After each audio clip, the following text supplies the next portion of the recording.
Keberadaan Ayatullah Mujtaba Khamenei hingga saat ini masih simpang siur. Sejak dirinya ditunjuk sebagai pemimpin tertinggi Iran menggantikan sang ayah Ayatullah Ali Khamenei, belum sekalipun Mujtaba muncul ke publik. Amerika Serikat dan sekutunya Israel masih mencari keberadaan Mujtaba. Amerika Serikat bahkan menggelar sayembara berhadiah bagi siapapun yang dapat memberikan informasi soal keberadaan Mujtaba Khamenei dan para petinggi Iran. Departemen Luar Negeri Amerika Serikat pada 13 Maret 2026 menawarkan hadiah sebesar 10 juta dolar Amerika atau sekitar 169 miliar rupiah. Selain pemimpin tertinggi Iran, Ayatullah Mujtaba Khamenei, sayembara juga menyangkut Menteri Dalam Negeri Iran, Eskandar Momeni, Menteri Intelijen dan Keamanan, Esmail Khatib, dan 7 orang petinggi Garda Revolusi termasuk Ali Larijani yang dikabarkan gugur dalam serangan terbaru AS Israel. Sebelumnya Israel mengaku bertanggung jawab atas kematian Sekretaris Dewan Keamanan Nasional tertinggi Iran, Ali Larijani. Menteri Luar Negeri Israel Gideon Sa'ar mengatakan Amerika menjanjikan hadiah untuk siapa saja yang dapat menangkapnya, namun Israel melakukannya secara sukarela. Soleimani was under US and EU sanctions for his role in repressing Iranians. Larijani was also under US sanctions for the same reason, with a $10 million prize on his head. We did it for free. Sementara itu, Presiden Amerika Donald Trump juga masih mempertanyakan keberadaan pemimpin tertinggi Iran, Ayatullah Mujtaba Khamenei. Well, I mean, a lot of people are saying that he's badly disfigured. They're saying that he lost his leg, one leg, and he's, been hurt very badly. Other people are saying he's dead. Nobody's saying he's 100% healthy, and he hasn't spoken because the Ayatollah would sit and he'd spew hate from a form of a throne. But you see him a lot, right? This one we haven't seen at all. So that could be for a lot of different reasons. Namun Iran membantah kabar buruk apapun yang mengarah pada pemimpin tertinggi Iran, Mujtaba. Wakil Menteri Luar Negeri Iran, Said Khatibzadeh mengatakan Mujtaba memegang kendali dan dalam keadaan sehat. I'm not in the business of speculations. You know that. We are just working by facts. He's healthy, he's in charge, and he's doing whatever is supposed to be done by him. Sebelumnya dilansir Times of India, Presiden Rusia Vladimir Putin diklaim secara pribadi menawarkan bantuan kepada Mujtaba Khamenei. Mujtaba dikabarkan terluka saat Amerika Serikat dan Israel melancarkan serangan pada 28 Februari lalu dan membutuhkan perawatan di rumah sakit. Pemimpin tertinggi Iran, Mujtaba, juga dilaporkan telah diterbangkan ke Rusia untuk menjalani operasi.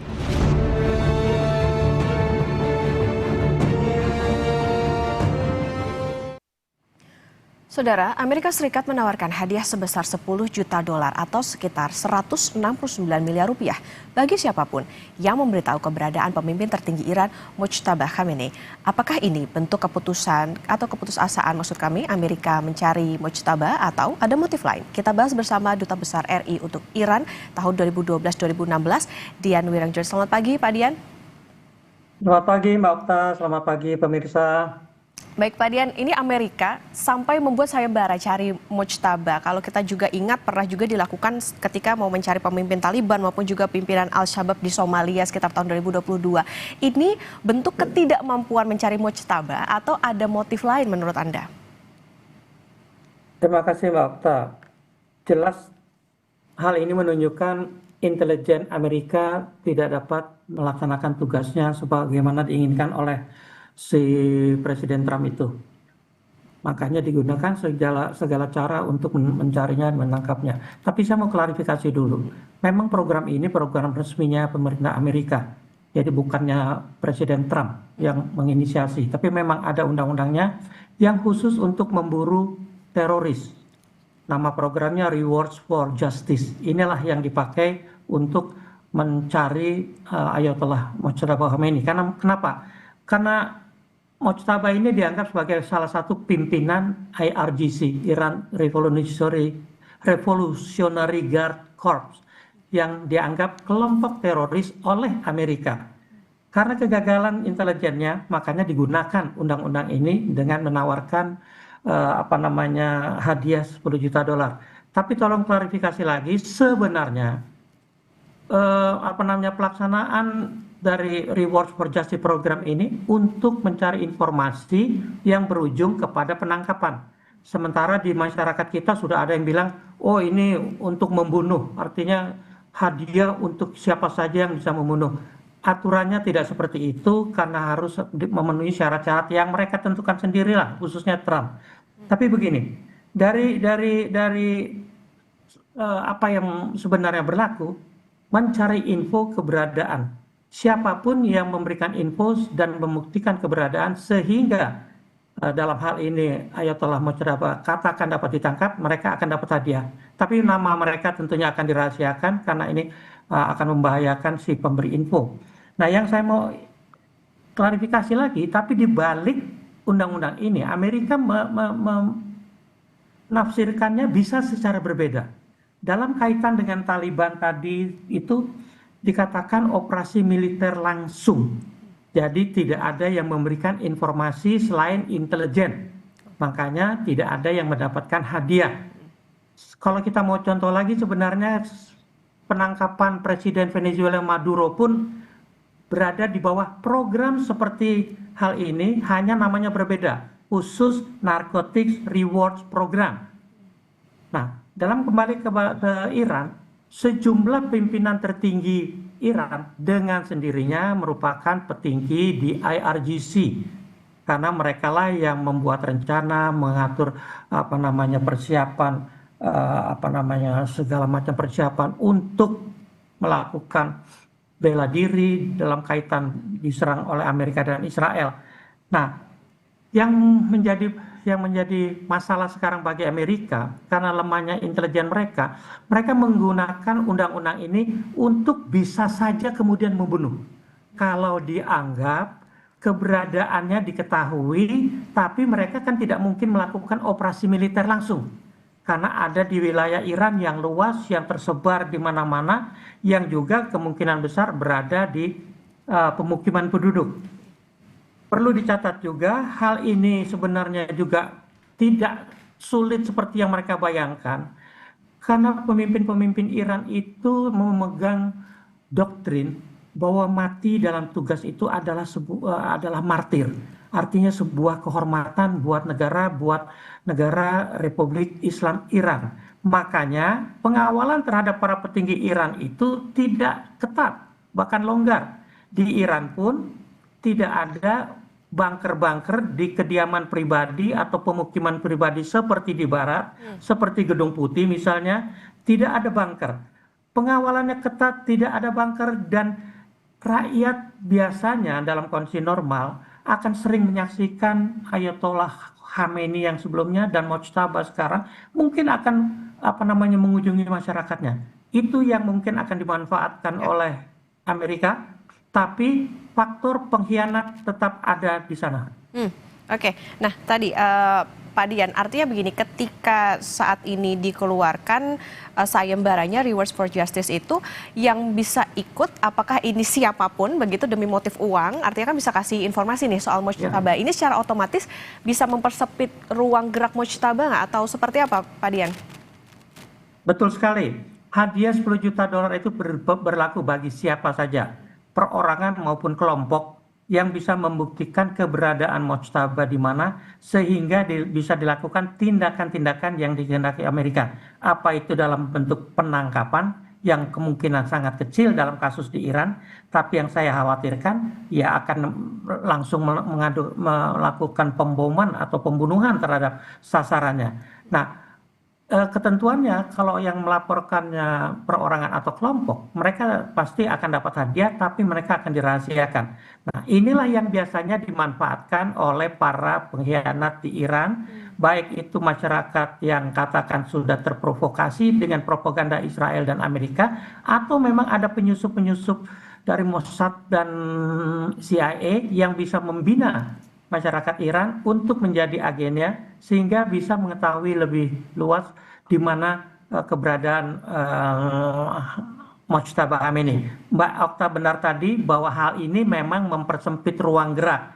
Tapi saya kira juga menimbang bahwa Mojtaba belum lama diangkat sebagai pengganti ayahnya, saya kira perlindungannya mungkin akan lebih ketat, walaupun tetap tidak seketat yang diberlakukan terhadap seorang Trump misalnya yang perlindungannya berlapis-lapis, dimanapun dia berada, perlindungannya kayak mengerahkan pasukan gitu ya. Buat saya keberadaannya memang setiap saat bisa diketahui kalau saja dibantu oleh pengkhianat. Oke, Pak Dian, Anda juga pernah menjadi dubes di Iran. Kalau tadi dikatakan sebetulnya dengan sayembara ini potensial dimanfaatkan oleh mereka yang bisa menjadi pengkhianat ataupun juga tadi ada penyusup seperti itu ya. Tapi tipikal masyarakat Iran atau Timur Tengah itu sebetulnya seperti apa sih Pak? Apakah mudah tertarik dengan iming-iming duit atau justru loyalis terhadap pemimpin mereka, terlepas tadi kalau dikatakan memang doktrinnya kalau mati dalam tugas ini adalah kehormatan bagi pemimpin di Iran?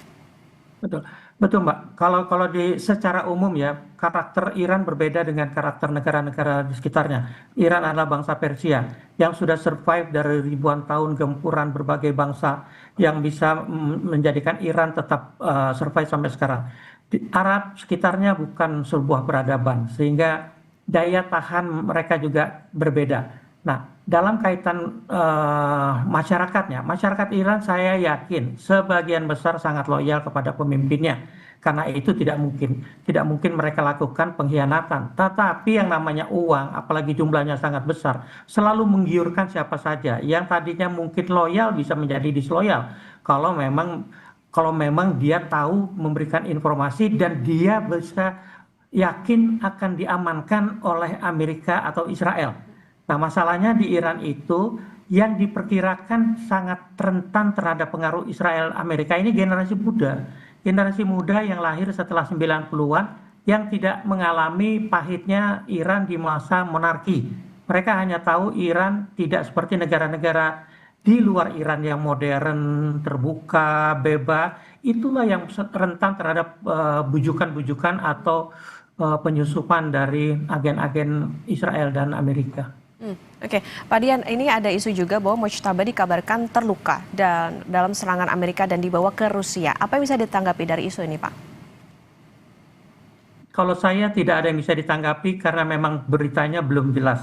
Semua kemungkinan bisa saja terjadi. Seperti katanya tadi juga disinggung Mbak Okta, ada kemungkinan Putin atau Rusia sudah menawarkan perlindungan. Bahkan ada yang mengatakan sementara ini Mojtaba pun sudah tidak berada di Iran katanya. Semua spekulasi bisa saja berlaku. Tergantung dari sudut pandang mana, dari sumber mana, intelijen mana yang bisa menggambarkan. Setahu saya masih yakin mengingat tadi yang saya sampaikan, kematian di tangan musuh itu sebuah kehormatan bagi rakyat dan pemimpin Iran. Saya yakin Mojtaba masih di Iran. Oke, nah Pak Dian tadi kalau kita mundur sedikit, ini menarik soal bagaimana yang menjadi rentan adalah di generasi muda. Apakah ini menjadi PR juga bagi pemerintah Iran di sana soal bagaimana proteksi dari Mojtaba sendiri maupun juga tadi bagaimana sistem ataupun juga soal doktrin tadi ini apakah ada PR yang harus diselesaikan Pak untuk bisa memproteksi pemimpin mereka? Betul. Mbak Okta, begini, saya